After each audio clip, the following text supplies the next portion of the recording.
ప్రార్థన. మహాపరిశుద్ధుడైన తండ్రి, ఈ పునరుద్ధాన దినాన నీ పిల్లలమైన మమ్మల్ని అందరినీ జ్ఞాపకం చేసుకుంటూ నీ కనికరములు, దయను, కృపను, సమాధానమును అనుగ్రహిస్తూ మమ్మల్ని నడిపిస్తున్న తండ్రి నీకు స్తోత్రాలనైనా. ఈ దినాన నీ ముఖదర్శనం చేయనట్లుగా నీ ఆలోచన చేత, ఆత్మ చేత, వాక్కు చేత మమ్మల్ని అందరినీ మీరు దర్శించండి. మా మనోనేత్రాలు వెలిగించండి. మోసగిస్తున్న శత్రువుని వారి యొక్క బంధకాల నుంచి విడుదల పొందినట్లుగా కృప దయచేయండి. నాయనా, నీ వాక్యము వెళ్ళడగుట తోడనే వెలుగు కలుగును అని సెలవిచ్చావు. నాయనా, నీ వాక్కును పంపి నీ పిల్లలమైన మమ్మల్ని అందరినీ మీరు దర్శించి మహిమ కలిగిన నీ రాజ్యం కొరకై మమ్మల్ని అందరినీ మీరు సిద్ధపరిచినందుకు స్తోత్రాలు. నాయనా, ఈ దినాన్న పరిశుద్ధ బల్లారాధనలో కూడా నీ కృపను, కనికరమును మాకు తోడుగా ఉంచి నడిపించండి. నీ చిత్తంలో ఉన్న బిడ్డలందరి విషయంలో కృపనిచ్చి సమాధానం చేత నడిపించినందుకు కృతజ్ఞతాస్తుతులు చెల్లిస్తూ యేసయ్య నిన్ను అడిగి పొంది ఉన్నాము తండ్రి, ఆమేన్. ప్రార్థన ఆలకించి అడిగినవన్నీ పొందుకునే భాగ్యం ఇచ్చి విశ్వాసము ద్వారా జయమిచ్చిన యేసయ్యకు స్తోత్రము చేయుదమో. స్తోత్రం, స్తోత్రం, స్తోత్రం, స్తోత్రం, స్తోత్రం, స్తోత్రం. తండ్రి, కుమార, పరిశుద్ధాత్మ దేవునికి స్తోత్రము చేయుదమో. స్తోత్రం, స్తోత్రం, స్తోత్రం, స్తోత్రం, స్తోత్రం, స్తోత్రం. ఆమేన్. మంచిది, మనందరం కూడా కూర్చుందాం. చూడండి నాన్న, పరిశుద్ధమైన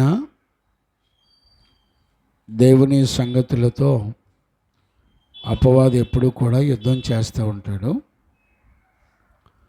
అపవాది యుద్ధానికి ఉపయోగించే వాటిల్లో శరీరమే ప్రాముఖ్యమైంది. శరీరం యొక్క ఉద్రేకాలు మనిషిని పవిత్రతలోకి తీసుకెళ్ళవు, కానీ మనిషిని ఎప్పుడూ కూడా వాక్యము, ఆత్మ యొక్క నడిపింపు రెండు కూడా పవిత్రతలోకి తీసుకెళ్తాయి. వాక్యము పట్ల మనకున్నటువంటి విశ్వాసము భూమండలం మీద అన్నిటికంటే విలువైందిగా ఉండాలి. ఎందుకొరకంటే వాక్యంలో మన కొరకు కృపను భద్రపరచబడి ఉంచాడు దేవుడు. అలాగే వాక్యంలో మనకు కావలసినటువంటి రక్షణ, మనకు కావలసినటువంటి విడుదల అనుగ్రహించబడ్డాయి. ఉపదేశంలో ఉన్న లేకపోతే మాటల్లో ఉన్న శక్తిని గుర్తుపట్టకపోతే మనం పడే ప్రయాస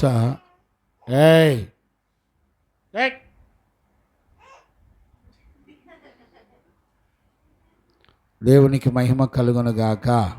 ప్రైజ్ ది లార్డ్, హల్లెలూయా. కనుక వాక్యానికి మనం విధేయత చూపించడం అనేది చాలా ప్రాముఖ్యమైంది. ఎందుకంటే ఈ రోజున భూమండలం మీద సకల పరిశుద్ధులందరినీ కూడా ఈ రోజున మన కళ్ళ ముందర నిలబెట్టిందంతా కూడా ఉపదేశమే, వాక్యమే.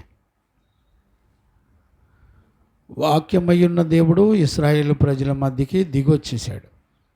ఏం చేస్తే దిగొచ్చాడు అంటే, వాక్యము కనుక దిగి రాకపోతే మనిషికి ఎక్కడ కూడా విడుదల కానీ రక్షణ కానీ లేదు. అందుకనే వాక్యానికి ఉన్న సామర్థ్యం ఏంటంటే శరీరాన్ని చంపుతుంది. శరీరం చంపబడకుండా, శరీర ఉద్రేకాలు చంపబడకుండా మనం ఎప్పటికీ కూడా దేవుని మహిమను చూడలేం. చూడండి, కనీసం ఒక గంట, గంటన్నర దేవుని యొక్క వాక్కు యొక్క శబ్దాన్ని వింటున్నాం కదా, ఒక్కటన్నా మన మనసుకు అతుక్కుంటుందంటారా? ఒక్కటన్నా మనలో శరీర ఉద్రేకాల్ని చంపే సామర్థ్యం మనం అవకాశాన్ని ఇస్తున్నామంటావా? విశ్వాసము ద్వారా. చూడండి, చాలామంది జీవితాల్లో రహస్యంగా జరిగేటువంటి యుద్ధాలను గుర్తుపట్టలేరు. దైవజనుడు ఎప్పుడూ కూడా పలుమార్లు హెచ్చరిస్తూ కాపాడుకునేవాడుగా ఉంటాడు. పేతురు అందుకే పలుమార్లు నేను జ్ఞాపకం చేస్తాను అంటాడు. ఎందుకు జ్ఞాపకం చేయాలి? శరీరం ప్రతిరోజు దాని స్వభావాన్ని కనపరుస్తూ ఉంటుంది. ఇప్పుడు 68వ కీర్తనలో మనం చూస్తున్నటువంటి విషయాల్లో భూత భవిష్యత్ వర్తమాన కాలాల్లో వాళ్ళకు దేవుడు ఎలా సహాయం చేశాడో జ్ఞప్తికి తెచ్చుకుంటున్నారు. అంటే వాళ్ళు తల్లి గర్భంలో పుట్టిన తర్వాత భూమండలం మీదకి వచ్చిన తర్వాత దేవాది దేవుడు వాళ్ళని ఎలా కాపాడి రక్షించి తీసుకొని వస్తున్నాడో వాళ్ళే చెప్తున్నారు. మా భారాలు మేము నేటికి దేవుని స్తుతించేవారిగా ఉంటున్నాము. మా భారాలన్నీ కూడా ఆయనే మోస్తున్నాడు. ముదిమి వచ్చే వరకు కూడా ఆయనే ఎత్తుకొని చంకబెట్టుకొని నడిపిస్తున్నాడు. చూడండి, ఆ లేఖనాల్లో ఆయన పదాలు, వాళ్ళు ఇశ్రాయేలు ప్రజల యొక్క పదాలు చూస్తే మనకి చాలా ఆశ్చర్యం కలుగుతుంది. ఇప్పుడు చూడండి, మనిషిని జీవింపజేసి నడిపించేదంతా కూడా మాటే. ఒక మాట ద్వారా నీకు జీవాంగనిక రాకపోతే నీకు ఆలోచన కూడా పనిచేయదు. నేను ఈ గుడారంలో ఉన్నంత కాలము, పేతురు చెప్తూ ఉంటాడు, ఈ సంగతులన్నీ కూడా జ్ఞాపకం చేసి అదిగో మిమ్మల్ని రేపటం అనేది న్యాయం అంట. ఈరోజు పాటలో కూడా అదే పాడాం, నీ న్యాయమును గురించి పాడేదనో స్తుతించేదనని. రేపటం అనేది నీకు పలుమార్లు జ్ఞాపకం చేసి నీ ఆలోచనలో రేపటం అనేది దేవుని యొక్క సంకల్పం. పరిశుద్ధులు ఆ రోజున అలా చేశారు. రాబోయే దినాల్లో ఎడతెగక మనం కూడుకోవాలని రాయబడి ఉంది. ప్రతిరోజు ఎడతెగక సమయం అనక అసమయం అనక కూడుకోవాలి. అంతేకాకుండా ప్రతిరోజు ప్రార్థనల చేత, జాగారాల చేత, ఉపవాసాల చేత గడిపే కాలాలు ఆల్రెడీ వచ్చేసినాయి. ఎందుకని చెప్పండి? భూమండలం మీద విశ్వాసం కనుగొనటానికి వీలు లేని పరిస్థితులు వచ్చేసినాయి. There is no faith. అంటే ఇప్పుడు ఉన్నదంతా ఏంటి? ఉన్నదంతా మనుషులను బట్టి, అవసరాలను బట్టి మన విశ్వాసం అవసరమైతే వాక్యాన్ని కూడా వదిలిపెట్టేసే పరిస్థితులు ఉంటున్నాయి. నేను చెప్తున్నాను, ఒక తండ్రిగా మీకు ఒక సత్యాన్ని చెప్పనివ్వండి. మీ ప్రాణాలు పోతున్న ఉపదేశాన్ని మాత్రం వదిలిపెట్టమాకండి. ఎందుకో తెలుసా? మీలో ఉన్న మరణాన్ని చంపి నిత్య జీవాన్ని ఇచ్చేది ఉపదేశమే. ఇప్పుడు మనిషి శరీరంలో ఉన్న బలం, మనిషి శరీరంలో ఉన్నటువంటి ఆలోచనలు అన్నీ కూడా దేవుని యొక్క చిత్తానికి విరోధంగానే ఉంటాయి. ఎందుకుంటాయి చెప్పండి? నీ చదువు మీద ఒక బలం ఉంటుంది. నీ చదువు యొక్క బలం విశ్వాసం నుండి నిన్ను తొలగించేస్తూ ఉంటుంది. నీకు అర్థం కాదు. నీ ఉద్యోగం యొక్క బలం, నీ ఇల్లు యొక్క బలం, నీ కలిగిన వస్తువుల యొక్క బలం నిన్ను దేవుని యొద్ద నుండి దూరం చేస్తాయి. జాగ్రత్త. ఒక విషయం చెప్పనా? నీ కలిగినవన్నీ దేవుడిస్తే వచ్చినాయి అని గుర్తుపెట్టుకోవాలి. ఎందుకని? ఇశ్రాయేలు ప్రజలకి స్వాస్యాన్ని ఇచ్చింది దేవుడే. భూమండలం మీద ఒక వ్యక్తికి కావలసిన ఇచ్చేది దేవుడే.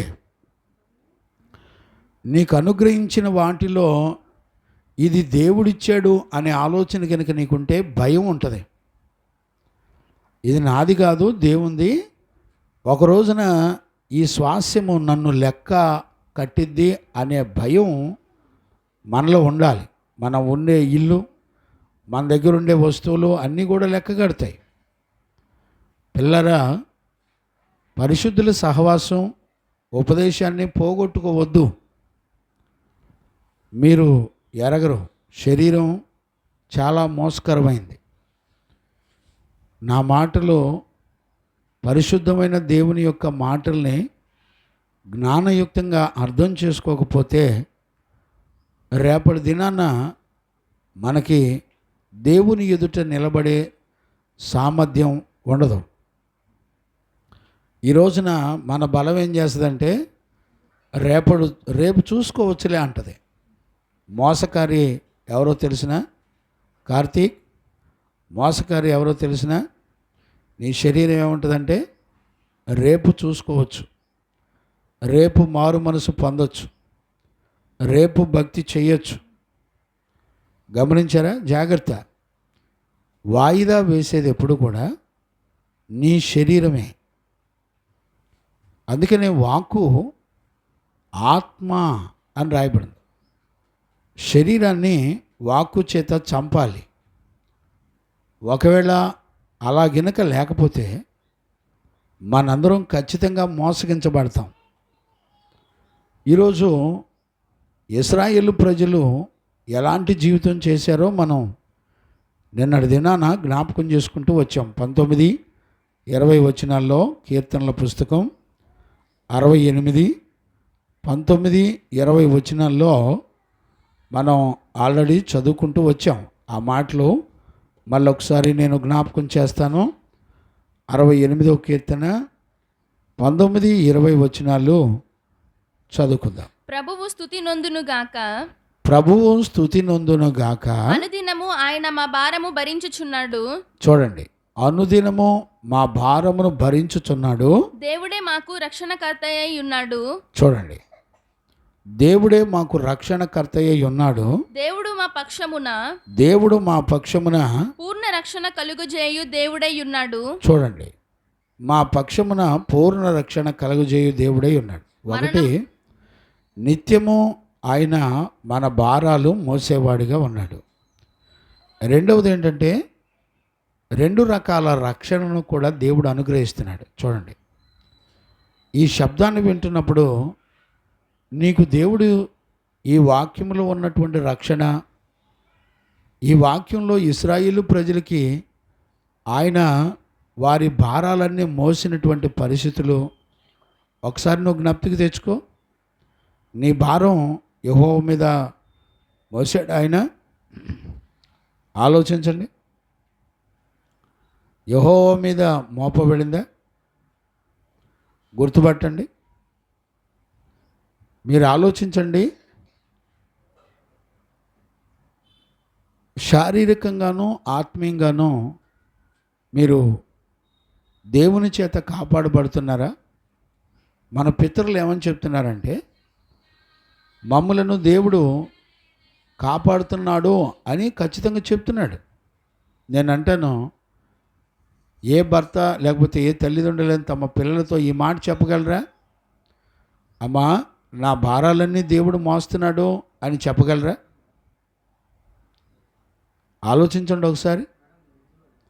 అలాగే ఆయన శారీరకంగానూ ఆత్మీయంగానూ మమ్మలను కాపాడే దేవుడని, మనల్ని కాపాడుతున్న వాడని చెప్పగలవా? నోటితో చెప్పగలవా? ఇశ్రాయేలు ప్రజలు చెప్పిన వాళ్ళే వాళ్ళు.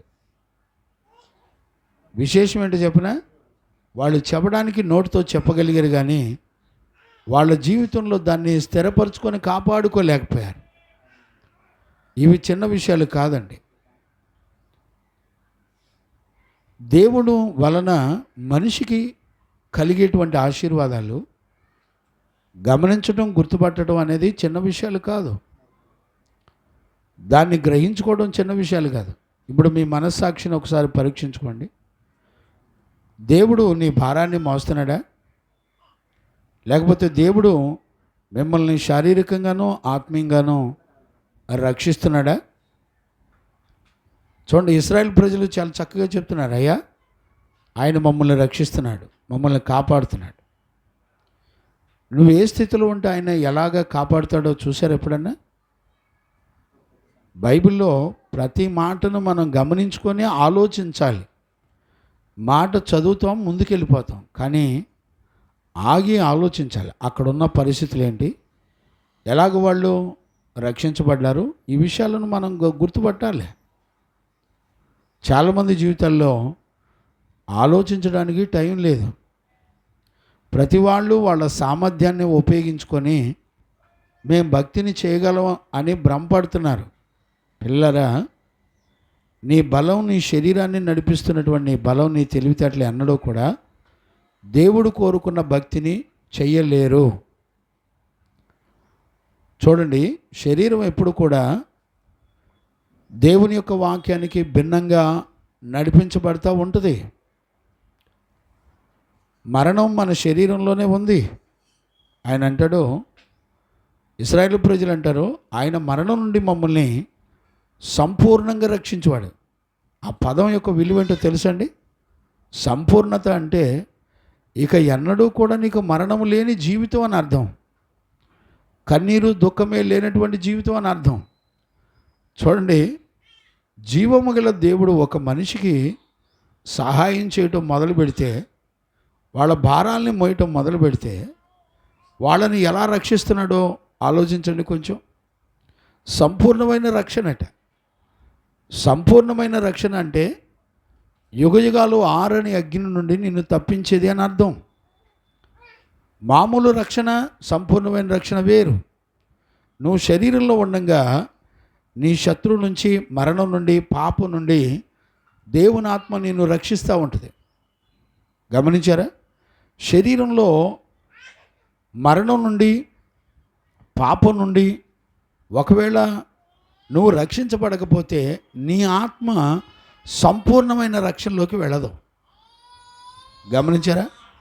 శత్రువు నుండి, పాపం నుండి, మరణం నుండి నువ్వు శరీరంలో కనుక రక్షించబడకపోతే ఆత్మీయంగా నీ ఆత్మను నిత్య రాజ్యం కొరకు రక్షించుకోలేవు.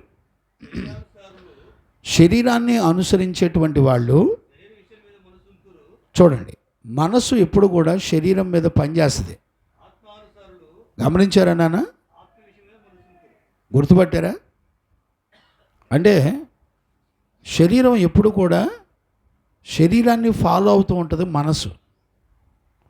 అందుకని ఇప్పుడు మన జీవితంలో శరీరాన్ని ఫాలో అవ్వకుండా మన జీవితంలో ఆత్మయ్యి ఉన్న వాక్యాన్ని ఫాలో అవ్వాలి.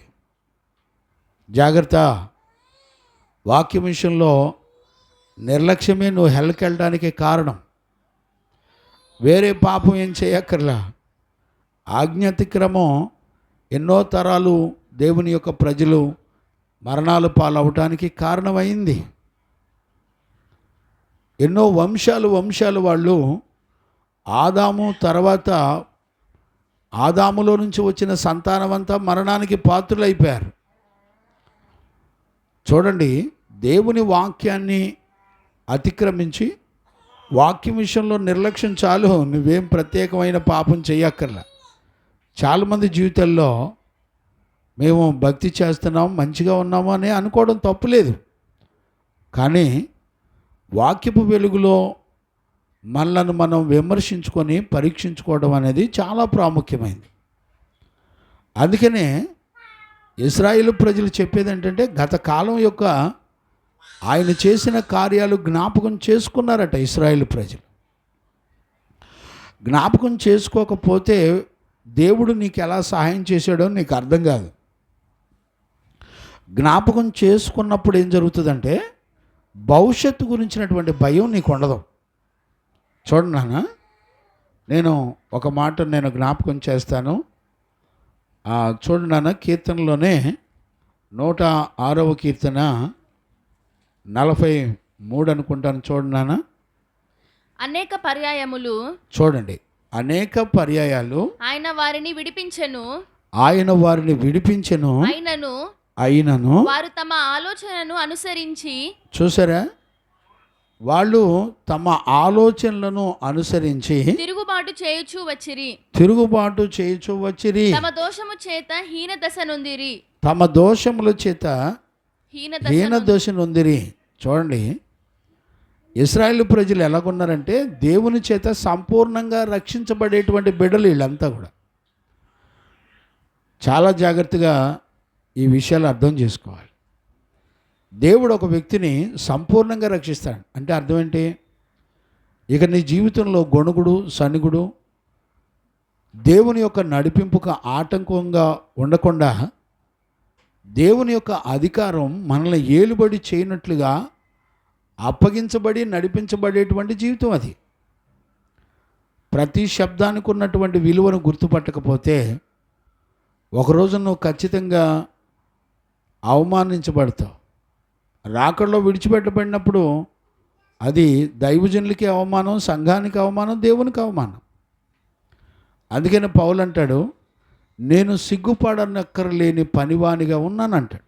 దైవజనుడు ఎప్పుడు కూడా సిగ్గుపడనక్కర్లేని సంపూర్ణమైన పనివాడుగా ఆయన బోధిస్తూ ఉంటాడు. మీరు వినే శబ్దాలు చిన్నవి కాదు. ఏ ఇశ్రాయేలు ప్రజలు ఆయన సంపూర్ణమైన రక్షణ పల్లవి ఏంది అసలు? ఆ బాటిల్ ఏంటి అసలు? పద్దాక నీళ్ళేంటి? దెయ్యం పట్టిందేంటి ఏమన్నా?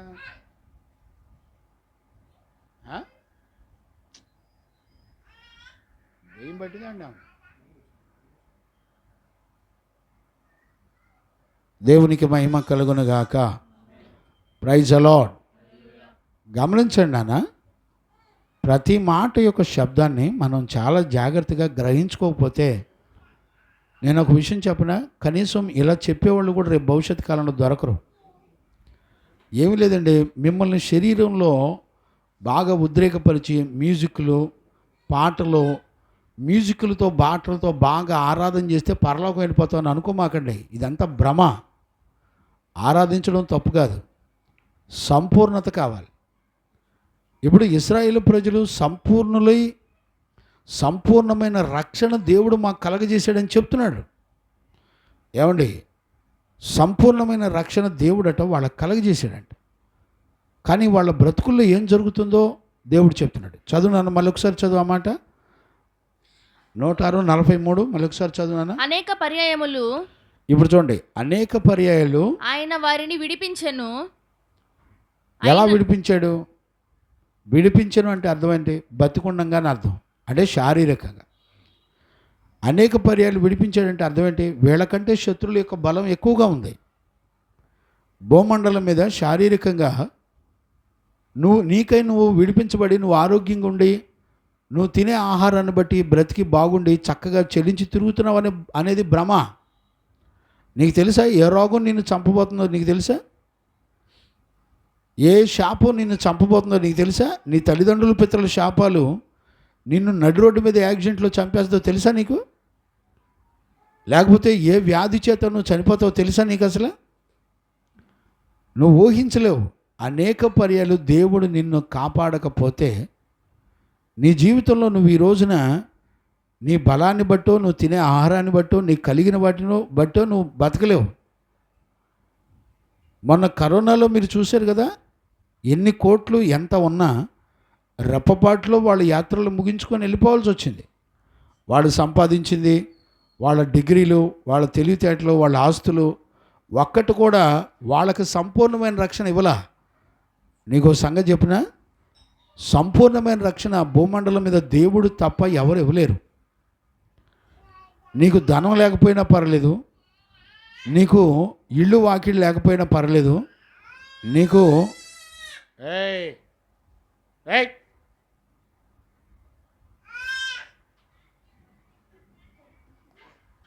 నీకు వెండి బంగారాలు లేకపోయినా పర్వాలేదు, కానీ నీకు వెండి బంగారాలు లేకపోయినా పర్వాలేదు, కానీ ఏం కలిగి ఉండాలో తెలిసిన దేవుని వలన రక్షణను నువ్వు కలిగి ఉండాలి. సంపూర్ణమైన రక్షణను కలిగి ఉండాలి. అంటే దేవుడు నిన్ను అనేక పర్యాలు కాపాడేవాడిగా ఉండాలి. అలాగే నీ ఆత్మ మరణానికి, శత్రువుకి, పాపానికి అప్పగించబడకుండా నిన్ను నిత్య రక్షణలోకి కూడా కాపాడి రక్షించాలి. ఈ రెండు కార్యాలు కూడా ఎవరు చేస్తారంటే దేవుడు చేస్తాడు. ఇప్పుడు చూడండి, శారీరకంగా దేవుడు మరణం నుండి, పాపం నుండి, శత్రువు నుంచి, ఈ మూడు అతి ప్రమాదపూరితమైనవి.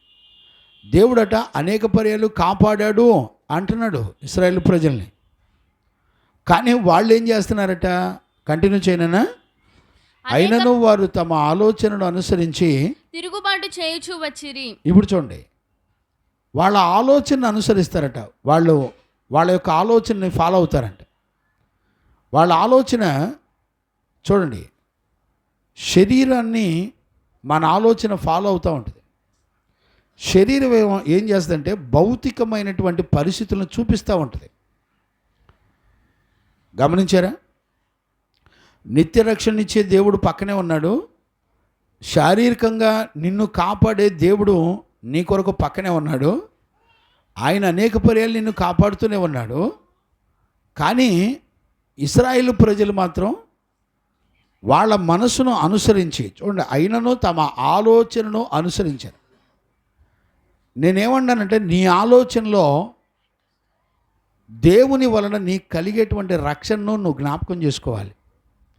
నీ ఆలోచన ఏం చేస్తుందంటే, నువ్వు తినటం వల్ల బతుకుతున్నావు, నువ్వు ఇల్లు వాకిళ్ళు ఉండటం వల్ల బతుకుతున్నావు, నీకు ఆరోగ్యం మంచిగా ఉంది కాబట్టి నువ్వు చక్కగా ఉన్నావు అని నీ శరీరం నిన్ను మోసం చేస్తూ ఉంటుంది. చూసుకో ఒకసారి నీ శరీరాన్ని. మోసకారి అయిన నీ శరీరం నుండి దేవుడు అనేక పర్యాలు నిన్ను కాపాడుతూ వచ్చాడు.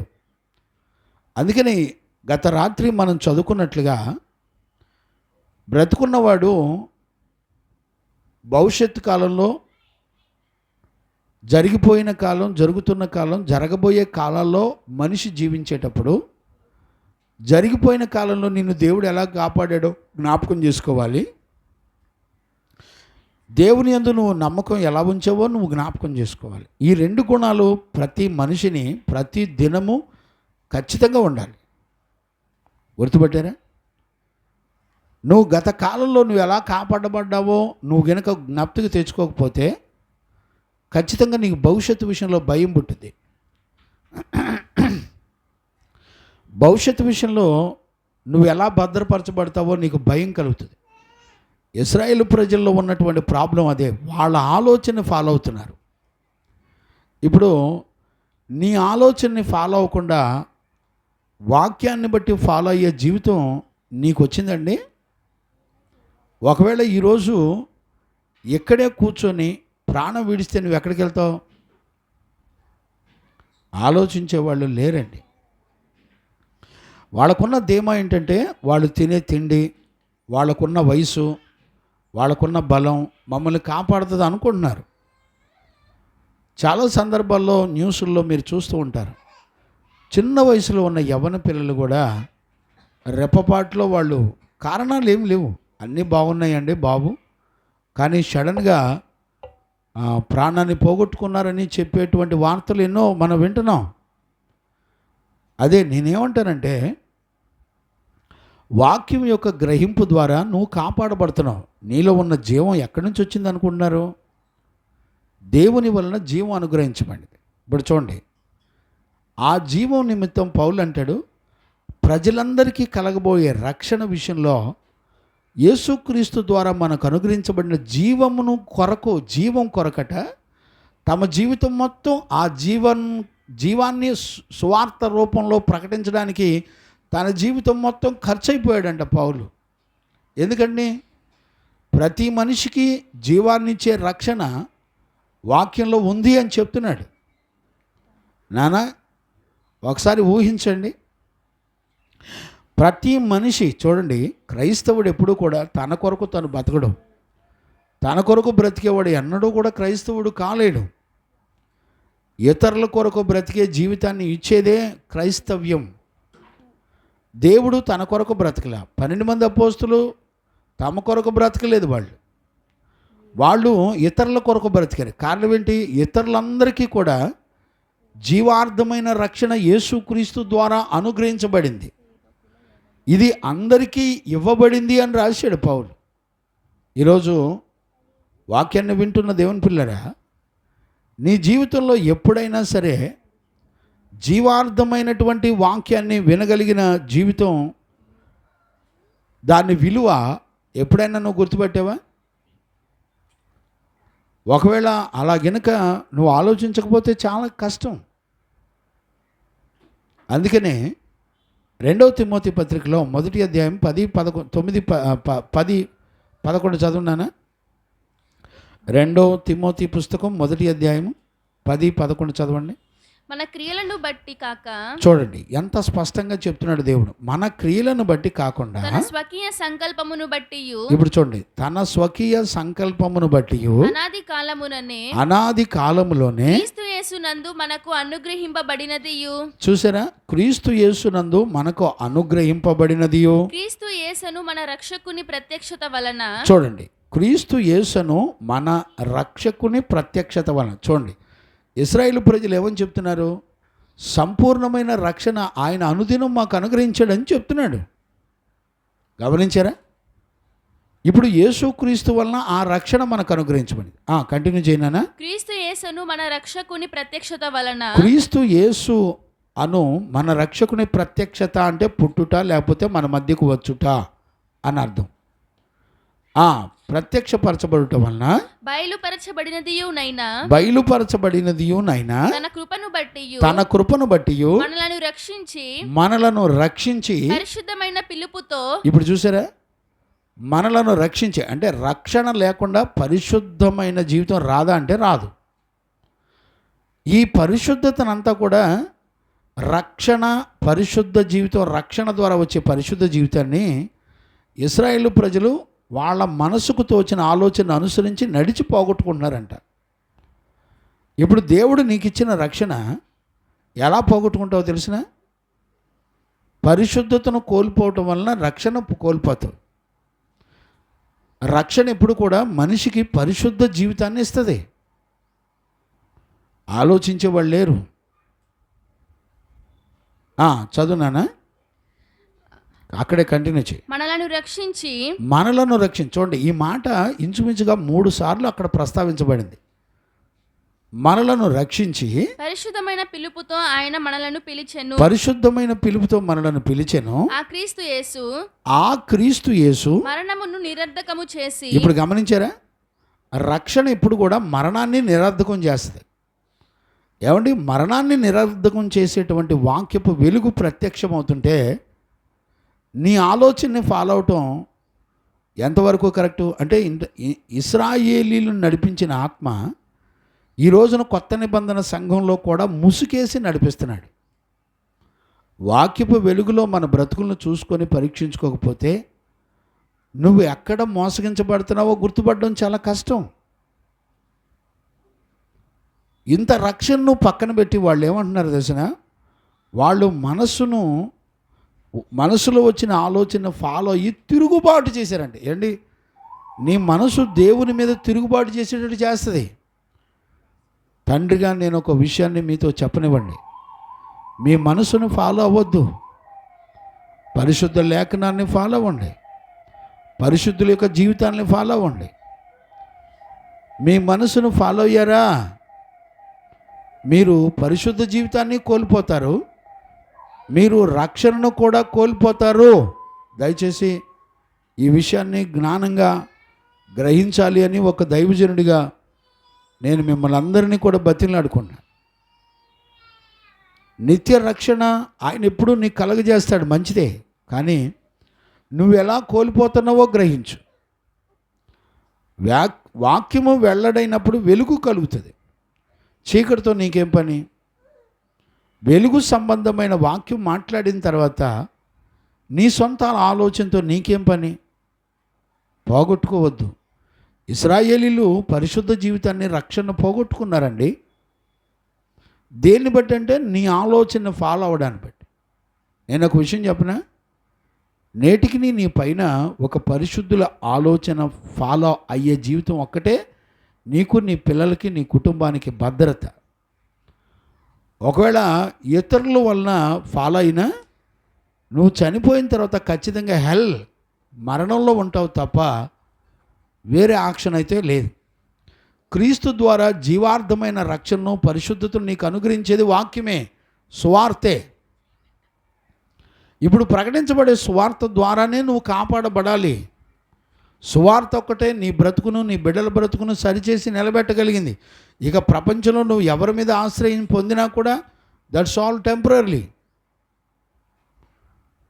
నువ్వు చనిపోయిన తర్వాత కూడా నిత్య జీవాన్ని ఇచ్చేటువంటిదే దేవుని యొక్క రక్షణ. మనం ఎంతవరకు ఆలోచించగలుగుతాం చెప్పండి? దేవునికి మహిమ కలుగునుగాక. Praise the Lord. హల్లెలూయా. చూడనా, ఒక మాట నేను జ్ఞాపకం చేస్తాను చూడండి.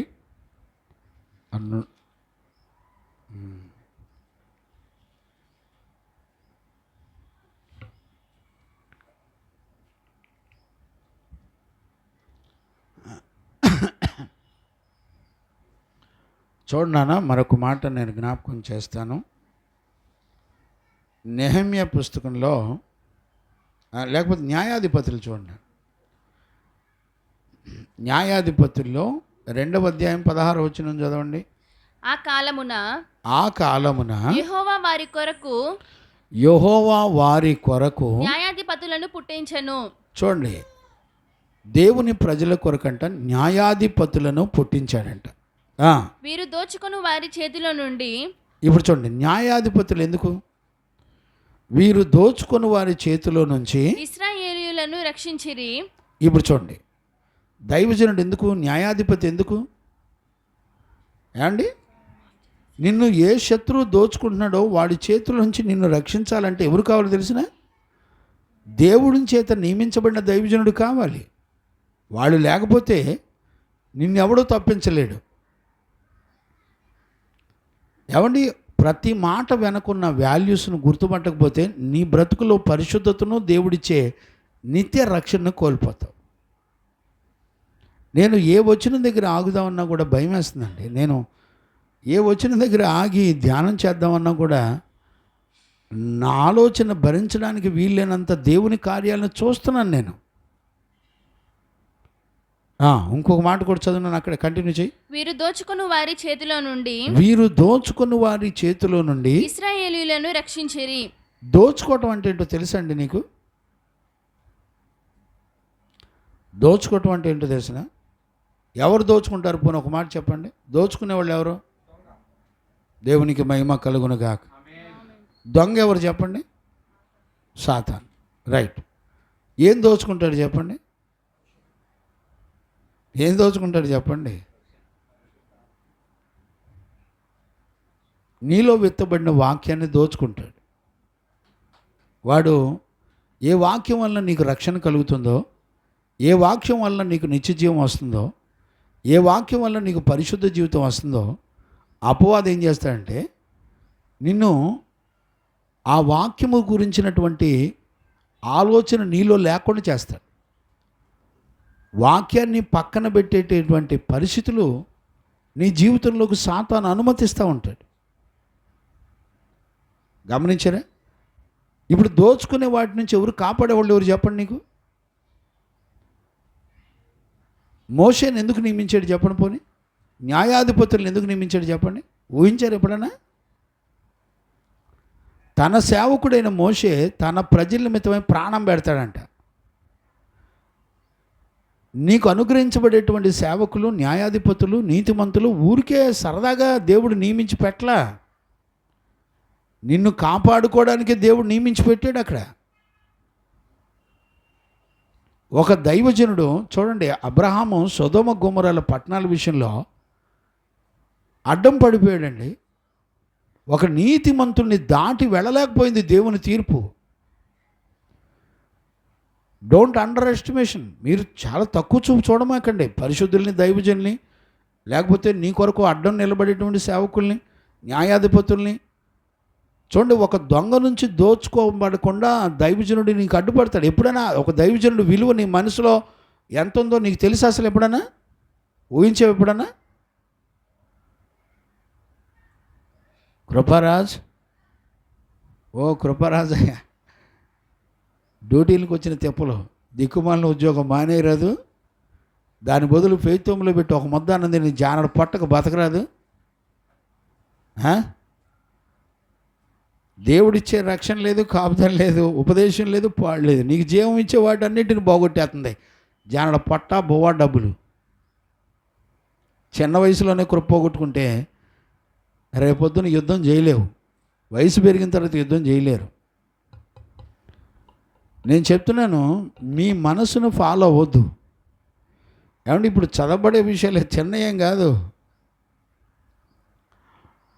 ప్రతి మాటను నేను వివరించడానికి చాలా భారంగా ఉంటున్నాను. నేను ఆ మాటలు ఎలా ఊహించాలి? మీరు వెళ్ళి ఇంటికి వెళ్ళి ఈ రెఫరెన్స్లన్నీ రాసుకొని ఒకసారి ఊహించి మోకాళ్ళ మీద ఉండి ప్రార్థన చేయండి. ఏం ప్రార్థన వస్తుందో మీ నోట.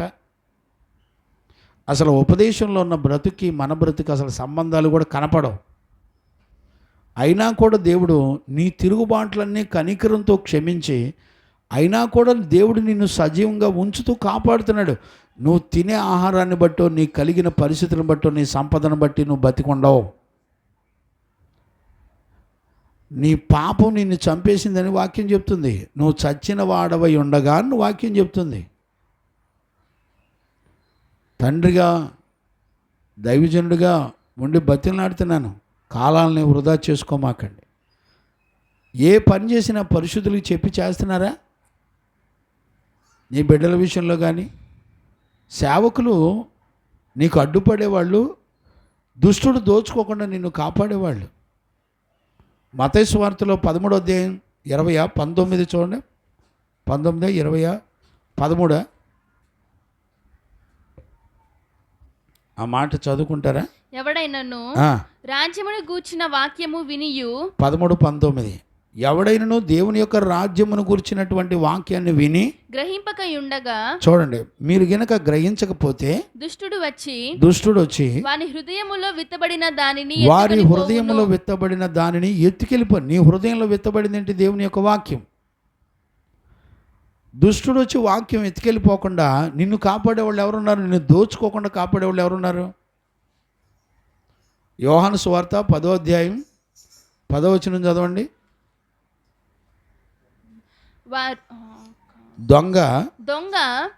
దొంగతనమును, చూడండి, దొంగతనమును, హత్యను.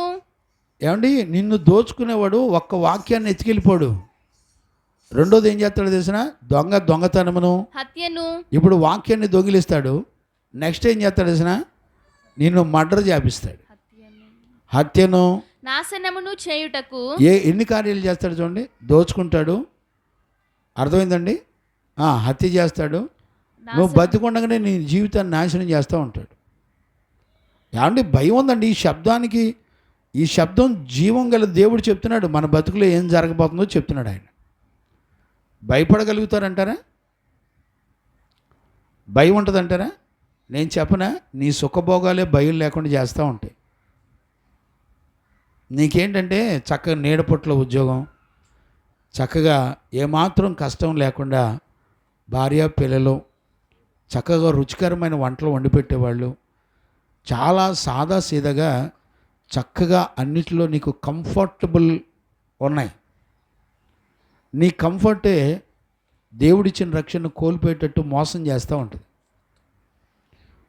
వాక్యాన్ని దోచుకుంటాడు, నిన్ను హత్య చేస్తాడు, నిన్ను నాశనం చేస్తాడంటే నువ్వు సరదాగా విని ఏముందలే అనుకొని సరదాగా వెళ్ళిపోతున్నావు అనుకుంటున్నారు రాయపు గారు. నీ నిలువెత్తు బంగారాన్ని నుంచోబెట్టి, బంగారమా నన్ను కాపాడాను ఒకసారి చూద్దాం. పైపెచ్చు నీ బంగారం తుప్పు బట్టి నీ మీద తీర్పులో నిన్ను నిలబెట్టి నీ మీద సాక్ష్యం చెప్పి నీ శరీరాన్ని అంట అగ్ని చేత కాల్చిద్దంట. ఆ పదాలకు అర్థం ఎప్పుడన్నా ఆలోచించారా? వాక్యాన్ని ఆలోచిస్తే నీ శరీరం గడగడ వణుకుతుంది. అని నువ్వు చదువుతావు కానీ ధ్యానం చేయు, అంటే ఆలోచించు. ఎన్ని సంవత్సరాలు దైవజనుడు బాధపడాలి మీ గురించి? ఇశ్రాయేలీయులకు దేవుడిచ్చిన రక్షణ విషయంలో వాళ్ళు ఎంత చులకనగా నిర్లక్ష్యంగా ఉన్నారో చూసారా? వాళ్ళ తమ మనసుకు కలిగినటువంటి వ్యర్థతను అనుసరించి దేవుని మీదే తిరుగుబాటు చేసిరి అండి. జీవగ్రంథంలో రాయించేసాడు దేవుడు. ఆలోచించగలిగిన వాళ్ళు ఉంటారంటారా? ఏమో నాకు తెలియదు. అనేక పర్యాయంలో ఆయన వారిని విడిపించను, అయినను వారు తమ ఆలోచనను అనుసరించి తిరుగుబాటు చేయుచు వచ్చిరి, తమ దోషముల చేత హీన దశ నొందిరి. అయినను వారి దోషము 106వ కీర్తనలోనా 43 చదివాను. అయినను వారి దోషము వారు తమ ఆలోచనను అనుసరించి తిరుగుబాటు చేయుచు వచ్చిరి, తమ దోషము చేత హీన దశ నొందిరి. చూడండి, తమ దోషముల చేత హీన దశ. ఏమండి, ఆలోచన నీ దోషం అంటే నీ పాపం నీలోనే ఉంచి ఆ పాపం నిన్ను హీన స్థితికి తీసుకెళ్ళిపోతున్నా కూడా నీకు చలనం ఉండదండి.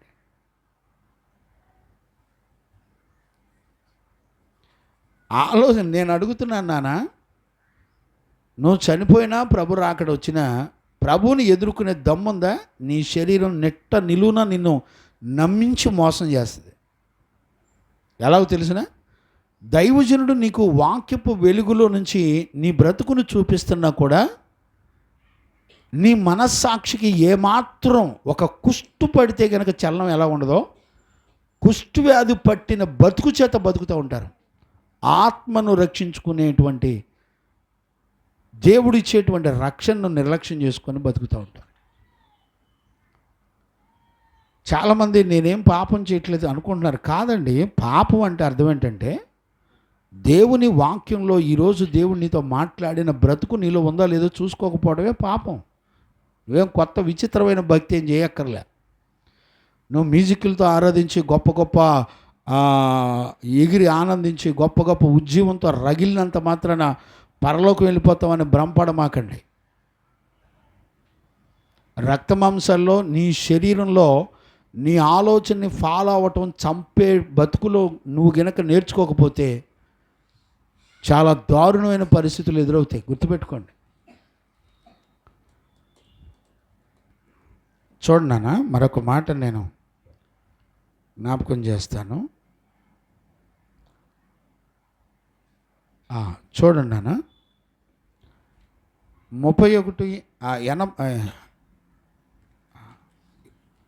81 కీర్తన 12 చదువునానా. కాబట్టి వారు తమ స్వకీయ ఆలోచనలను బట్టి. ఇప్పుడు చూసారా, కాబట్టి అంటే పైన చాలా చరిత్ర ఉంటుందండి. మీరు తర్వాత చదువుకోండి, నేను అన్నీ చెప్పడానికి కుదిరేది కాదు. మీరు ఇంటికి వెళ్ళిన తర్వాత 81 కూడా చదవండి.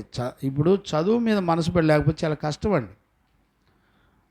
చదువునా. కాబట్టి వారు తమ స్వకీయ ఆలోచనలను బట్టి. ఇప్పుడు చూడండి, తమ స్వకీయ ఆలోచనలను బట్టి నడుచుకొనున్నట్లు వారి హృదయ కాఠిన్యమునకు నేను వారికి అప్పగించి తిని. ఇప్పుడు చూడండి, నీ ఆలోచన ఎలాంటిదంటే కఠినమైంది. గుర్తుపట్టారా? నీ ఆలోచన నీ హృదయాన్ని ఫాలో అవుతూ కఠినపరచబడి ఉంటుంది. నీ హృదయం అన్నిటికంటే ఘోరమైన వ్యాధి కలిగింది, దాన్ని గ్రహించగలిగిన వాడు ఎవరు అని రాశాడు కదా. ఆలోచించారు ఎప్పుడన్నా? నీ హృదయంలో పుట్టే ఆలోచనలు చంపుకోకపోతే పరిశుద్ధుల ఉపదేశానుసారంగా వాక్యానుసారమైన ఆలోచన ప్రతిరోజు నిన్ను నడిపించాలి. అంటే ఖచ్చితంగా ప్రతిరోజు నీతిమంతులతో మాట్లాడుతూ ఉంటే నీ ఆలోచన అంటే నీ స్వరంలో నుంచి, నీ మాటలో నుంచి నీ బ్రతుకు దైవజనుడు కనపడేది. ఒక పని, దేవుని పని, ఒక పని నిర్ణయించి నాన్న ఈ పని చెయ్యండి అని చెప్తే దాని వెనక నీకు అనుగ్రహించబడే జీవాన్ని నువ్వు చూడలేకపోతే నష్టపోయేది నువ్వే. ఏమండి, నేను సంఘంలో పరిశుద్ధుల సేవకులకి పరిచర్యలు చేసేటప్పుడు ఒక పిచ్చోళ్ళగా సేవ చేసేవాడు. నాకు అనిపిస్తుంది ఆ పిచ్చితనం నన్ను ఈ రోజున రక్షించిందని అనిపిస్తుంది. సంఘంలో ఎంత ఎర్రోడు ఏంటి, వీడు పెద్ద భక్తిపరులో ఊగుతున్నాడు అనుకునేవాళ్ళు. నిజం చెప్పనా, అట్ట అనుకున్న వాళ్ళందరూ చచ్చారు. కొంతమంది కానీ అలా మాటలు నా జీవితం దేవుని పాద సన్నిధిలో గడుపుతూ నిత్యము ఆయన వాక్యాన్ని ధ్యానిస్తూ ఆయన మహిమ కొరకు బ్రతికేటువంటి ఒక జీవితాన్ని దేవుడు నాకు ఇచ్చాడు. నీకు తెలుసా, నీ మనసు దేవునికి విరోధమైన హృదయాన్ని ఫాలో అవుతుందని ఎప్పుడన్నా తెలుసా నీకు? ఆలోచించే ఎప్పుడన్నా? నీ ఇంటిని, నీ పిల్లల్ని, నీ జీవితాన్ని దేవుని ఆలోచన, పరిశుద్ధుల యొక్క ఆలోచన, వాక్యానుసారమైన ఆలోచన నిన్ను నన్ను నడిపిస్తుందండి. బిడ్లారా, అంత్యదినాల్లో ఆ రోజున ఇశ్రాయేలీయులు ఎలా మోసగించబడ్డారో ఈ రోజుల్లో కూడా మనం అలానే మోసగించబడుతున్నామో అనేటువంటి సత్యాన్ని కూడా గుర్తుపట్టాలి. ప్రతి మాట మీరు ఇంటికెళ్ళి మరలా వినండి. ఉపదేశాలు సమయం ఉన్నప్పుడల్లా చెవులో పెట్టి ఉపదేశాలు వినిపిస్తూ ఉండండి. కారణం ఏంటి తెలిసిన? శరీరాన్ని చంపే శక్తి దానికే ఉంది. నేను అడుగుతున్నా, నీ శరీరంలో ఎన్ని గంటల ఉపదేశాలు వింటున్నావు? ఎన్ని గంటల ఉపదేశం వింటే 3 గంటలు దేవునికి నీ శరీరాన్ని అప్పగించకపోతే నీ శరీరం నిన్ను మోసం చేసే నెంబర్ 1 కిలాడి. పర్ డేకి ప్రతి వ్యక్తి, చిన్నోడైనా పెద్దోడైనా వృద్ధుడైనా 3 గంటలు దేవునికి సమయం ఇచ్చి తీరాలి. ప్రార్థనలోనో, వాక్య ధ్యానంలోనో, పరిశుద్ధ ఉపదేశాన్ని వినటంలోనో 3 గంటల సమయాన్ని దేవునికి నువ్వు ఖర్చు పెట్టకపోతే నీ శరీరమే నిన్ను మోసం చేసి నిన్ను ఆరని అగ్నికి నడిపిస్తుంది. ఈజీగా తీసుకోవద్దు. దేవుడు ఒక సిస్టమ్ను పెట్టాడు భూమండలం మీద, శరీరాన్ని ఎలా చంపాలి. ఆత్మచేత జీవించేటువంటి దేవుని యొక్క వాక్యాన్ని, ఆత్మను మనకు తోడుగా ఉంచాడు ఆయన. ఈ రోజుల్లో అలాంటి కృపను పోగొట్టుకోవద్దు అని దైవజనుడిగా నేను మిమ్మల్ని అందరినీ కూడా బ్రతిలాడుతున్నాను. చూడండి, 81:12గా మనం చదివింది. చూడండి, వారు ఆలోచనను బట్టి నడుచుకున్నట్లు వారి హృదయ కాఠిన్యమునకు. చూడండి, నడుచుకొనున్నట్లు. నీ ఆలోచన నువ్వు ఫాలో అయి నడుచుకుంటున్నావు అని అంటే అర్థం ఏంటి తెలిసిన? దేవుడు నిన్ను నీ కఠిన హృదయానికి, నిన్ను మోసం చేసే నీ హృదయానికి దేవుడు నిన్ను అప్పగించాడని అర్థం. భయం ఉందండి ఈ మాట వింటున్నావు? నీ హృదయాన్ని ఫాలో అయ్యి, నీ మనసుని, నీ ఆలోచనని ఫాలో అయ్యి బ్రతుకుతున్నప్పుడు దేవుడే నిన్ను నీ కఠినమైన హృదయానికి, నీ ఆలోచనకి దేవుడే నిన్ను అప్పగించాడన్న ఆలోచన నీకు తెలుసు అసలే? ఒకసారి ఊహించు. నీ ఆలోచన ఒక పక్క నిన్ను చంపేస్తుంటే, నిన్ను శారీరకంగా ఆత్మీయంగా చంపేస్తుంటే, ఒక పక్క దేవుని యొక్క కనికరం నీకు పూర్ణమైన రక్షణను అనుగ్రహించి నిన్ను శారీరకంగాను ఆత్మీయంగాను నువ్వు మరణించకుండా నిన్ను కాపాడుతున్నాడు అన్న సంగతి నువ్వు ఎప్పుడైనా గుర్తుపట్టావు అసలు? పోనీ ఒకవేళ నీ మనసును, నీ ఆలోచన ఫాలో అవుతున్నావు అనుకో, ఆ ఫాలో అయ్యే జీవితం నీకు రాలా, దేవుడు నిన్ను భ్రష్టత్వానికి అప్పగిస్తే వచ్చింది. చాలామంది దేవుని సన్నిధికి రాకుండా నిర్లక్ష్యంగా ఉంటారు. చుట్టాలని, బంధువులని, ఫంక్షన్లని, ఊర్లని. ఒక పిల్లలు, ఆత్మ సంబంధమైన పిల్లలు ఒకరి భక్తిని ఒకరు చూసి పురికొల్పబడాలి. ఎక్కడో దూర ప్రాంతం నుంచి పిల్లలు ఛార్జీలు పెట్టుకొని ప్రయాసపడి వస్తున్నారు. మొదటి వాళ్ళు కడపటి వాళ్ళు అవుతారు, కడపటి వాళ్ళు మొదటి వాళ్ళు అవుతారు. గుర్తుపెట్టుకోండి, దేవుడు చెప్పే నడక, వాక్యం ఎన్నడూ కూడా మిస్ అవ్వదు. మన భక్తి టాలెంటు పరీక్షించబడుతుంది. గుర్తుపెట్టుకోండి, పరీక్షలు లేకుండా విశ్వాసం ఎప్పుడు కూడా నిన్ను క్వాలిఫై చేయదు. పరలోకం ఎప్పుడు క్వాలిఫై చేయదు. నువ్వు నమ్మినప్పుడు నీ విశ్వాసాన్ని పరీక్షకు నిలబెట్టాలి. అప్పుడేం చెప్తావు సమాధానం? నీకెందుకు అంత ధైర్యం? వాక్యం ప్రకటించబడుతున్నప్పుడు ఉపదేశాన్ని వినకుండా ఇంటి దగ్గర కూర్చోవలసినంత అవసరం ఏమొచ్చింది చెప్పండి? అన్నయ్య, ఇంటి దగ్గర కూర్చోవలసిన అవసరం నీకేమొచ్చింది చెప్పండి? ఎవరు నేర్పారు మీకు ఈ పద్ధతి? నేను నేర్పలేదుగా.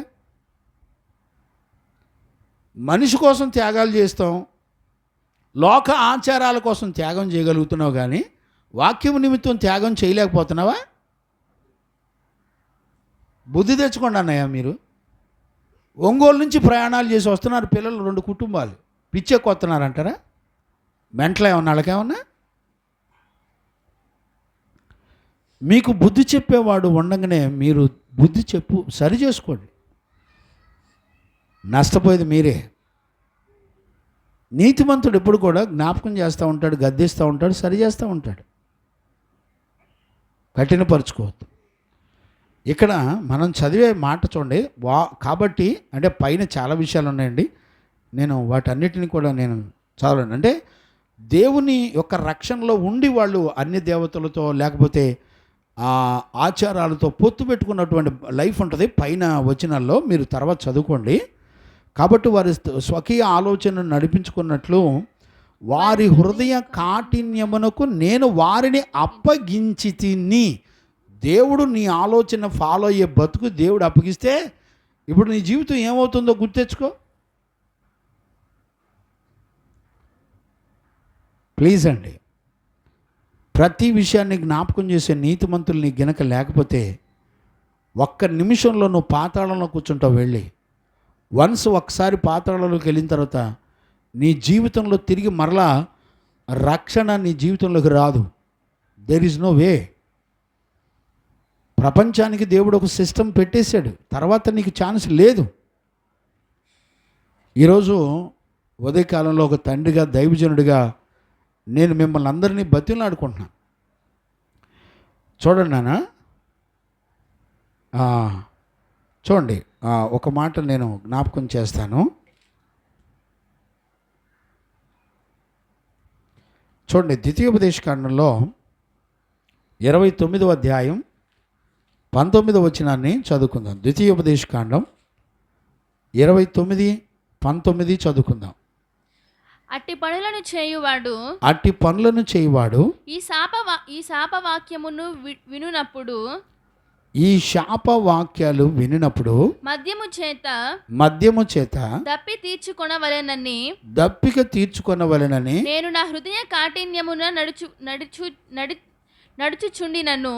ఇప్పుడు చూడండి, నీ హృదయం కఠినమైపోయినట్టు దాన్ని నువ్వు ఫాలో అవుతున్నట్టు ఎట్ట తెలిసింది? నువ్వు చక్కగా నేను వెళ్ళి తాగుతాను, నాకు నచ్చింది నేను వెళ్ళి తాగుతానా అనిపిస్తాడు. అంటే అర్థం ఏంటి? దేవుడు నిన్ను శత్రువు చేతికి అప్పగించాడు అని అర్థం. నీ శత్రువు చేతుల నుంచి, నిన్ను మోసం చేసేవాళ్ళ చేతుల నుంచి ఎవరు రక్షిస్తారు? న్యాయాధిపతుడు, దైవజనులు, నీతిమంతులు.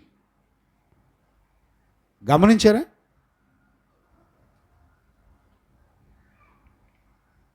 మళ్ళా ఆ వాక్యాలను మళ్ళొకసారి చదువునా? అట్టి పనులను చేయువాడు ఈ శాపవాక్యములను వినునప్పుడు, ఈ శాపవాక్యాలు వినునప్పుడు. ఏ వాక్యాలు అంటే?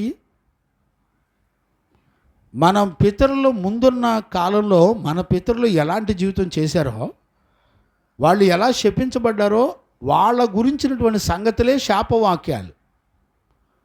వాళ్ళను దేవుడు విడిచిపెట్టినప్పుడు, లేకపోతే వాళ్ళను దేవుడు భ్రష్ట మనసుకు అప్పగించినప్పుడు, వాళ్ళ బ్రతుకుల్లో దేవుడు చెప్పినటువంటి ఎలా నెరవేర్చబడ్డాయో అవే శాపవాక్యాలంటే. గమనిస్తున్నారా?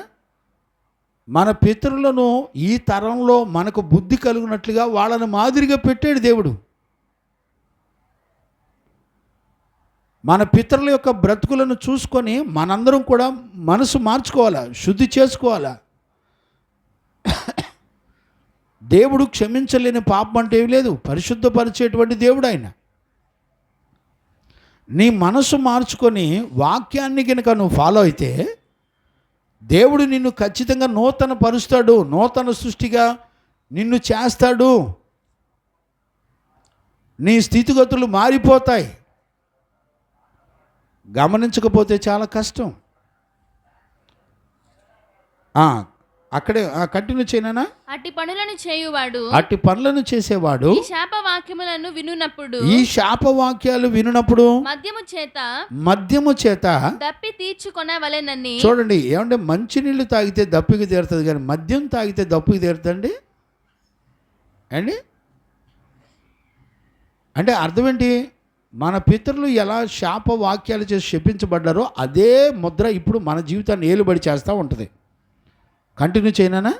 మద్యము చేత దప్పి తీర్చుకొనవలెనని నేను నా హృదయ కాఠిన్యమున నడుచుచుండినను. ఇప్పుడు చూడండి, హృదయ కాఠిన్యమును నువ్వు నడుస్తూ ఉంటావంట. ఇప్పుడు హృదయ కాఠిన్యానికి అప్పగించింది ఎవరు? దేవుడిని నిన్ను అప్పగించాడు. ఆ విషయం నీకు అర్థమైందా? ఇప్పుడు ఈ విషయాలు నీకు చెప్పగలిగిన వాళ్ళు ఎవరు? దైవజనులు, నీతిమంతులు, న్యాయాధిపతులు, పరిశుద్ధులు నీకు చెప్తారు అడ్డం పడి, బాబు దేవుని ఉగ్రత నీ మీద ఉంది, నువ్వు అందుకనే దేవుని యొక్క వాక్యాన్ని ఫాలో అవ్వట్లేదు. ఏ జీవవాక్యం నిన్ను కాపాడుతుందో, నిత్య రక్షణ, సంపూర్ణమైన రక్షణ ఇస్తుందో, నువ్వు బ్రతికుండగా నువ్వు చనిపోయిన తర్వాత కూడా నిత్య రక్షణ నుంచి నీ ఆత్మను నరకం నుండి తప్పించేటువంటి రక్షణ, పాపం నుండి నీ శత్రువు నుంచి రక్షించేటువంటి రక్షణ దేవుడు నీకు ఇచ్చాడు. జాగ్రత్త అని హెచ్చరించడానికి దైవజనులు అవసరం. ఈ రోజున దైవజనుల యొక్క ఉపదేశానుసారంగా ఫాలో అయ్యేవాళ్ళు ఉన్నారండి? దైవజనుడు రమ్మంటే వచ్చేవాళ్ళు ఉన్నారా? పొమ్మంటే పోయేవాళ్ళు ఉన్నారా? వాల్యూస్ను గుర్తుపెట్టుకోండి. నీతిమంతుడైన మోషే దేవుని ఉగ్రతకు ప్రజలు గురైపోతున్నప్పుడు అడ్డం పడిపోయి అంటాడు, ముందర నన్ను చంపి ఆ తర్వాత వాళ్ళని చంపు అంటాడు. ఏంటంటే ఒక నీతిమంతుడి త్యాగం ఎలాంటిది తెలిసిన? నిన్ను కాపాడడం కొరకు తన ప్రాణాన్ని ఖర్చు అయ్యేవాడు నీతిమంతుడు. నీ మనసుకు ఏం తోస్తుంది? ఇవన్నీ రెఫరెన్స్లేనండి, లేఖనాల్లో ఉన్న విషయాలే. నేను ఏరుకొచ్చి చెప్పే కదా, మన పితరులో జరిగిన విషయాలు ఇవి. కానీ వాళ్ళ బ్రతుకుల్లో ఏ సాక్ష్యాన్ని కలిగి ఉన్నారు? దేవుడట సంపూర్ణమైన రక్షణ ఇచ్చే దేవుడు. ఆయన దినమెల్లా నిత్యము మా భారములు మోసేవాడు అని చదువుకున్నామండి. నువ్వు పుట్టిన దగ్గర నుంచి భూత భవిష్యత్తు వర్తమాన కాలాలన్నింటిలో కూడా నీ భారాన్ని మోసే దేవుడు ఆయన. ముదిమి వచ్చే వరకు నిన్ను చంకన పెట్టుకొని నిన్ను పోషించి నడిపించినటువంటి దేవుడు ఆయన. కానీ ఆయనే నీ హృదయ కాఠిన్యానికి నిన్ను అప్పగిస్తున్నాడు అంటే ఆలోచించే వాళ్ళు ఎవరు ఉంటారు చెప్పండి? గ్రహించగలిగిన వాళ్ళు ఎవరు ఉంటారు చెప్పండి? దేవునికి మహిమ కలుగునుగాక. Praise the Lord. హల్లెలూయా. గమనిస్తున్నారండి? కొంచెం ఆలోచించకపోతే చాలా కష్టంగా ఉంటుందండి. దేవునికి మహిమ కలుగునుగాక. Praise the Lord. చూడన్నా, నేను మరొక మాటను నేను జ్ఞాపకం చేస్తాను. ఇర్మియా పుస్తకంలో చదవండి నాన్న, 7వ అధ్యాయం. ఇర్మియా పుస్తకం 7వ అధ్యాయం 24వ వచనాన్ని కూడా చదవండి. అయితే పల్లవి, ఎందుకు ఏడుస్తున్నావు? కళ్ళు తుడుచుకో, కళ్ళు తుడో. చదువు నాన్న. అయితే వారు వినకపోయిరి, చెవియొగ్గకుండిరి. చూడండి, వినలేదంట, చెవి యొగ్గలేదంట, ముందుకు సాగలేదంట, వెనుకకు తిరుగుచు తమ ఆలోచనలను బట్టి. ఇప్పుడు చూడండి, నిన్ను ముందుకు వెళ్ళనీయకుండా వెనక్కి తిప్పి నిన్ను వెనక్కి నడిపించేది ఏంటో తెలిసిన? నీ ఆలోచనే. ఏమండి, భయం కలగట్లేదండి? ఇప్పుడు ఏ ఆలోచన నిన్ను నడిపిస్తుందో? ముందుకు నడిపిస్తుందా? దేవుని సన్నిధిలోకి వెనక్కి తీసుకెళ్తుందా? కంటిన్యూ చేయనా? తమ దుష్ట హృదయ కాఠిన్యము అనుసరించి. చూడండి, హృదయ కాఠిన్యం వెనక ఎవరున్నారంట? దుష్టుడు, దుష్ట హృదయం. అంటే నువ్వు కంప్లీట్గా నీ ఆలోచనని నడిపించుకుంటున్నావంటే కంప్లీట్గా దుష్టుడు నీ హృదయాన్ని నడిపిస్తున్నాడు అని అర్థం. భయం కలుగుతుందో లేదో, భయంతో వింటున్నారో లేదో నాకు తెలియదు. ఏమండి రాయప్ప గారు, నీ ఆలోచనకి వాక్యం ఆధారం ఉందండి? మీరు ఆలోచించే ఆలోచనకి, మీ ఆలోచన ఫాలో అయ్యేటప్పుడు మీ ఆలోచన వెనక ఒక దుష్టుడు పనిచేస్తాడని గుర్తుపట్టగలిగిన వాళ్ళు, భయపడగలిగిన వాళ్ళు ఉంటారండి. ఎతికితే దొరుకుతారంటారా? ఎతుకుతారా ఎవరినన్నా? ఆలోచించండి ఒకసారి. నేను చెప్తున్నాను దైవజనుడిగా, ఇంకా భూమండలం మీద పరిశుద్ధులు ఉన్నారు, కాపాడుకునే దైవజనులు ఉన్నారు. కృపను పోగొట్టుకోమాకండి. దినాలు చెడ్డవి. మీ ఆలోచన మీరు ఫాలో అవ్వమాకండి. దేవుని అధికారానికి ఒప్పుకోండి. పరిశుద్ధ లేఖనాల్లో ఏమున్నాయి అడగండి. అయ్యా నేను ఏ విధంగా నడవాలి కార్తీక్? దేవుని మాటకి అప్పగించుకుంటావా అయ్యా? ఆ జపమాల దండ తీసి పారేయమని చెప్పాను,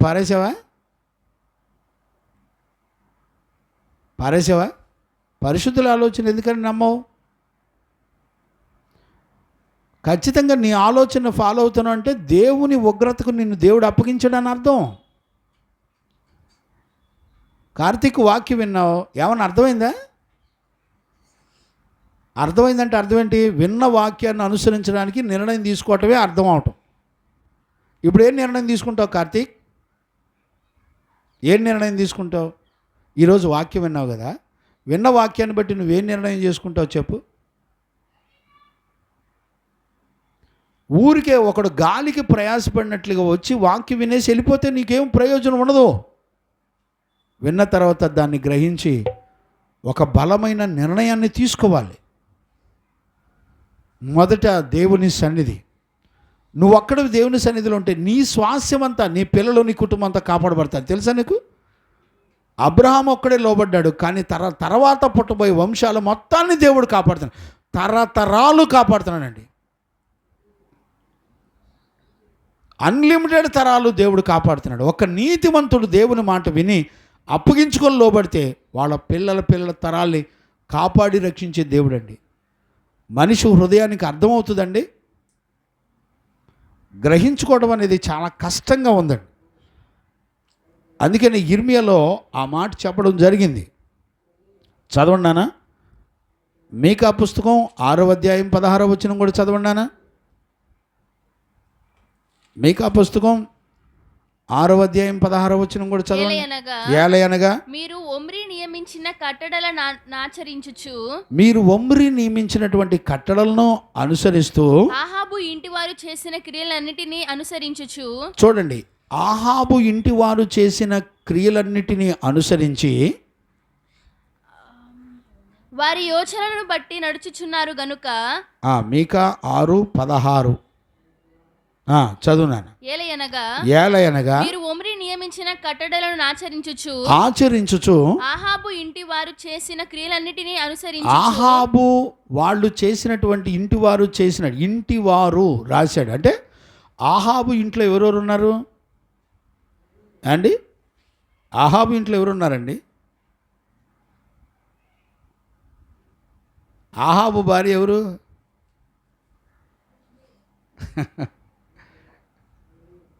ఇంటి వాళ్ళను ఫాలో అయ్యారంట. ఇశ్రాయేలు ప్రజలు ఎవరిని ఫాలో అయ్యారు చెప్పండి?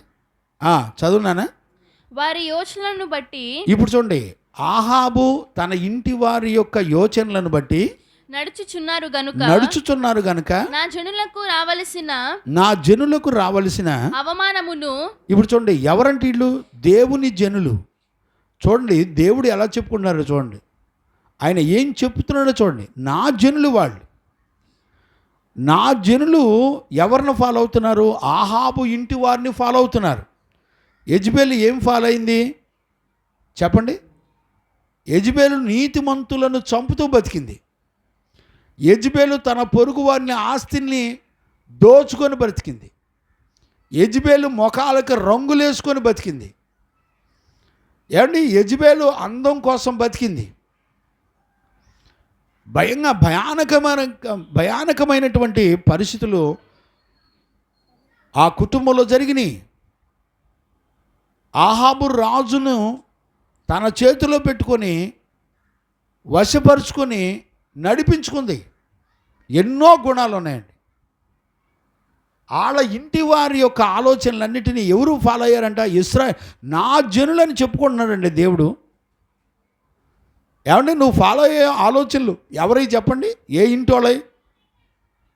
ఏ భక్తిహీనుడి యొక్క ఆలోచనలు నువ్వు ఫాలో అవుతున్నావు? గుర్తుపట్టారా? నీకేం అవసరం అండి? ఎవరి ఆలోచనలు నీకెందుకు? బిడ్డలారా, తండ్రిగా నేను మిమ్మల్ని అందరినీ బతిలాడుకుంటున్నాను. Don't follow them. అలాంటి ఇంటి వాళ్ళు, ఆహాబు లాంటి ఇంటి వాళ్ళను చూసి నువ్వు ఫాలో అయ్యావా? వాళ్ళెవరో కాదు ఫాలో అయ్యేది, మళ్ళీ దేవుని ప్రజలే. నా జనులు అని రాసుకున్నాడు ఆయన జీవగ్రంథంలో. నా జనులు ఫాలో అయ్యారు. కంటిన్యూ చేయనా? నా జనులకు రావలసిన అవమానమును, నా జనులకు రావాల్సిన అవమానాన్ని మీరు పొందగా మిమ్మును భీతి పుట్టించు జనులుగాను, మీకు భీతి నీ బతుకులో ఎప్పుడు చూసినా ఇక భయంతో బతుకుతూ ఉంటాం. గడగడ గడగడ ఎప్పుడు ఏం జరిగిందో అర్థం కాదు. నీ డబ్బులు మొత్తం చిల్లు చంచులు పోసినట్టు హాస్పిటల్ చుట్టూ పోయటమే. దేవుని ఉగ్రత ఒక బిడ్డ మీద ఉంటే నీ జీవితంలో ఇదే పరిస్థితులు ఉంటాయి. కంటిన్యూ చేయనా? మిమ్మును భీతి పుట్టించు జనులుగాను, మిమ్ములను భీతి పుట్టించు జనులుగాను, పట్టణ నివాసులను అపహాస్యాస్పదముగాను చేయబోచున్నాను. అపహాస్యాస్పదముగాను నేను మిమ్మల్ని చేయబోతున్నాను. అర్థమైందండి?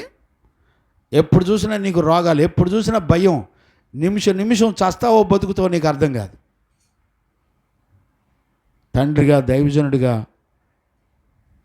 ఇశ్రాయేలు ప్రజల యొక్క పరిస్థితి, నిత్య రక్షణకు కారకులైనటువంటి వాళ్ళ జీవితంలో, వాళ్ళ బ్రతుకులో ఏం ఫాలో అవుతున్నారో చూడండి, ఎవరిని అనుసరిస్తున్నారో చూడండి.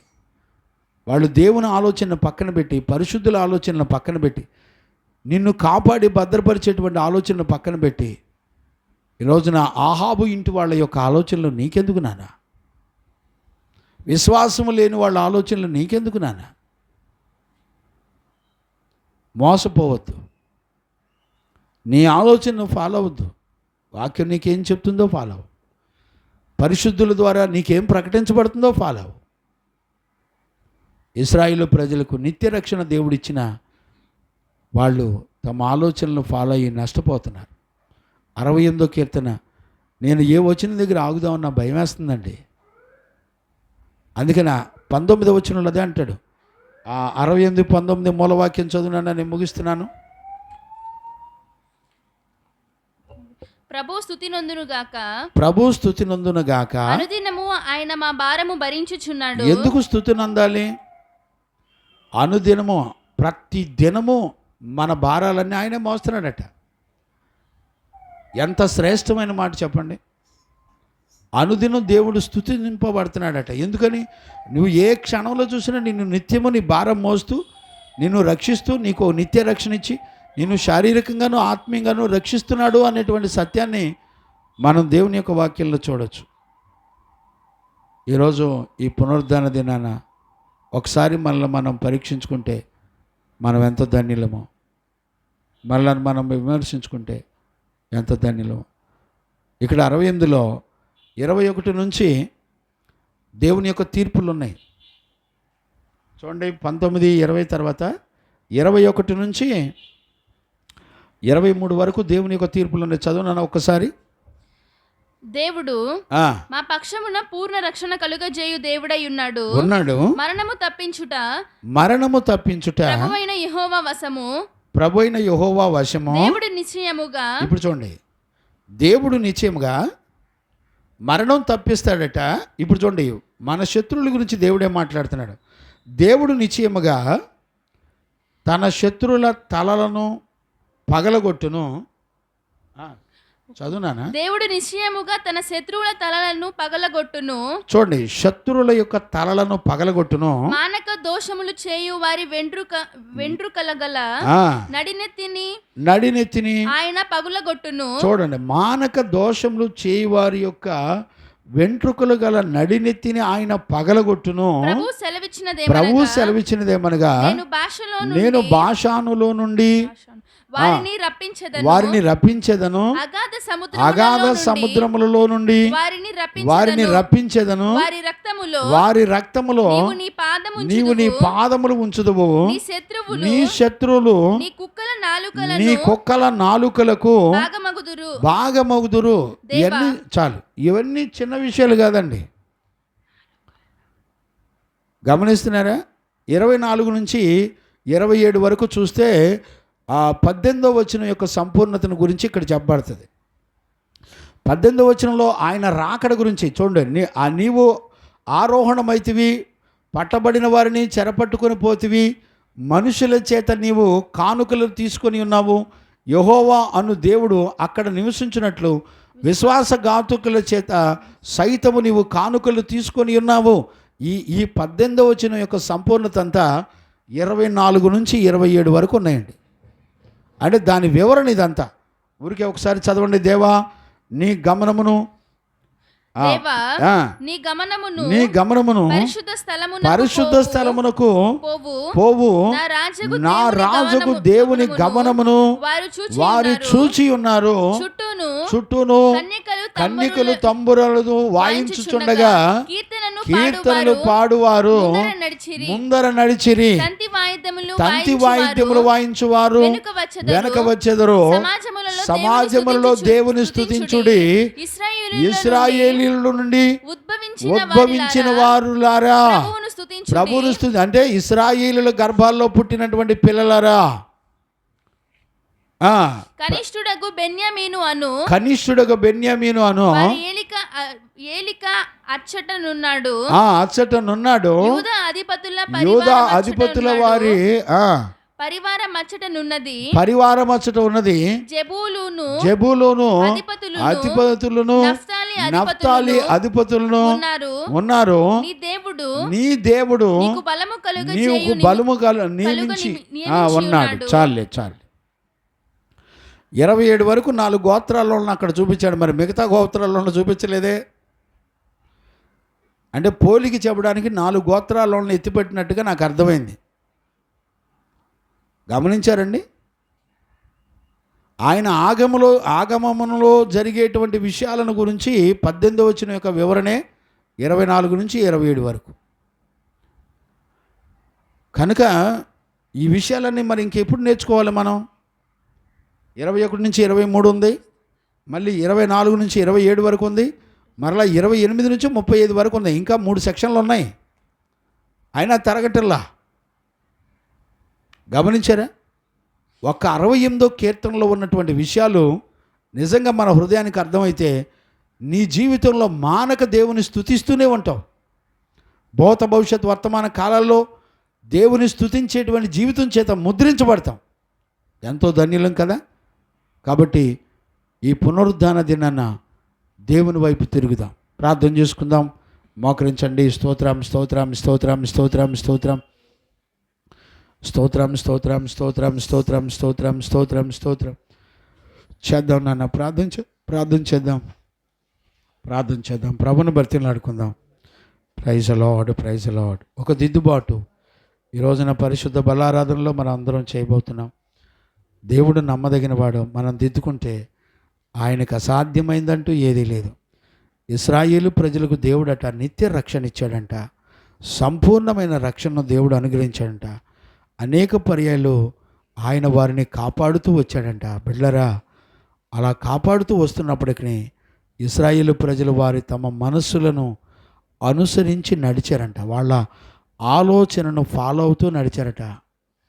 ఈ రోజున నీ సేవకులు, న్యాయాధిపతులు, వాళ్ళు ఎక్కడ ఇశ్రాయేలు ప్రజలు మోసగించబడుతున్నారో వాళ్ళ మోసం నుండి కాపాడడానికి దేవుడు న్యాయాధిపతులను పెట్టాడు, దైవజనులను పెట్టాడు, నీతిమంతులను పెట్టాడు.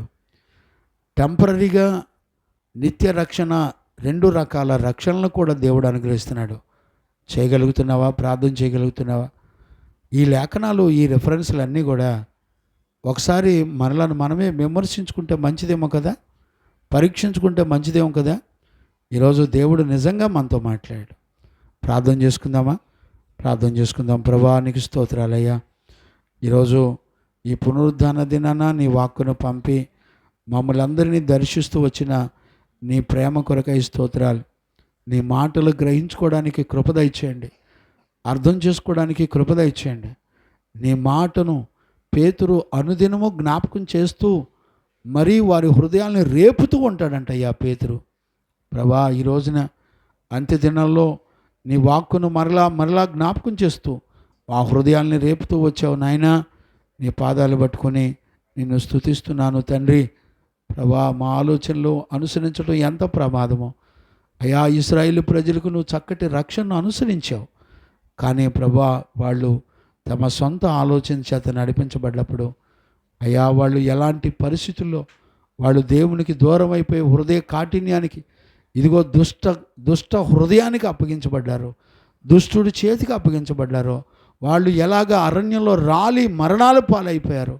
నువ్వు మరణము లేని నిత్య జీవాన్ని ఇచ్చినా వాళ్ళ బ్రతుకుల్లో వాళ్ళ సొంత ఆలోచన అనుసరించి మరణాల పాలైనట్లుగా మా పితరులను చూపిస్తూ ఈ యుగమందు మాకు బుద్ధి కలుగునట్లుగా మా పితరులను మాదిరిగా చూపిస్తున్నావు నాయనా, నీకు స్తోత్రాలు.